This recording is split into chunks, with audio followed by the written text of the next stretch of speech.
আসসালামু আলাইকুম রহমতুল্লাহি বারাকাতুহু।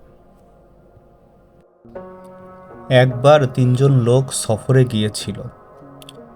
হঠাৎ ঝড় শুরু হলে তারা পাহাড়ের গুহায় আশ্রয় নেয়। হঠাৎ একটি বড় পাথর গড়িয়ে এসে গুহার মুখ বন্ধ করে দেয়।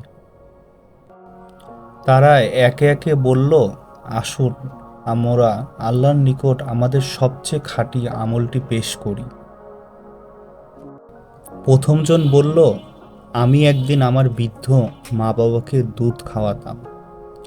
একদিন দেরি হয়, তারা ঘুমিয়ে পড়ে।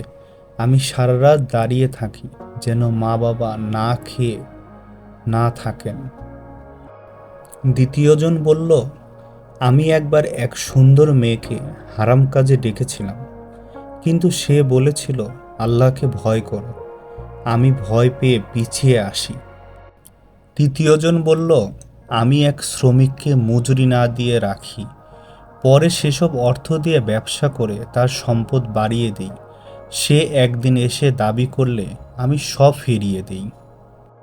আল্লাহ তাদের সব আমল কবুল করেন এবং পাথর সরিয়ে দেন।